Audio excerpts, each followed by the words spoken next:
आता पाहणार आहोत टॉप 9 राजकीय बातम्या। उपमुख्यमंत्री अजित पवार बीड जिल्ह्याच्या दौऱ्यावर विकास कामांसंदर्भात बैठका घेणार। बीडमधील गुन्हेगारी घटनांवर अजित पवार काय बोलणार याकडे लक्ष। सुनील तटकरेंनी भरत गोगावलेंवर केलेल्या टीकेला मुलगी शीतल गोगावलेंचं उत्तर, नॅपकिनमध्ये काय ताकद आहे तुम्हाला कळेल अशा आशयाचा व्हिडिओ शेअर। स्नेहल जगताप यांच्या पक्षप्रवेश सोहळ्यात खांद्यावर रुमाल ठेवत तटकरेंनी गोगावलेंची स्टाईल करून दाखवली होती। राष्ट्रवादीचं महाराष्ट्र दर्शन प्रदर्शन आजपासून मंत्रालयात पाहता येणार। मुख्यमंत्री उपमुख्यमंत्र्यांसह चंद्रशेखर बावनकुळे आणि उदय सामंत कार्यक्रमाला उपस्थित असणार।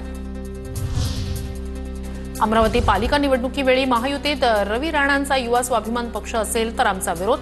भाजपसोबत ताळमेळ बसू शकतो पण त्यांच्यासोबत नाही। अजित पवार गटाचे आमदार संजय खोडके यांचा रवी राणांच्या युवा स्वाभिमान पक्षाला विरोध। मुख्यमंत्री फडणवीसांच्या उपस्थितीत नागपुरात होणार विदर्भ पाणी परिषद। 7, 8 आणि 9 जून रोजी होणार विदर्भ पाणी परिषद।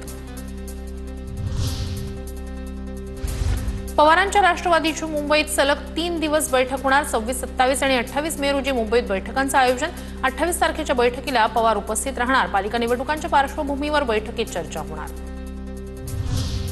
युद्धाचा निकाल अजून स्पष्ट नसताना विजयाचा जल्लोष टाळावा। शहीद झालेल्या वीरांना खरी श्रद्धांजली म्हणून या काळात संयम बाळगावा। मनसेचे नेते अमित ठाकरे यांचं पंतप्रधान मोदींना पत्र।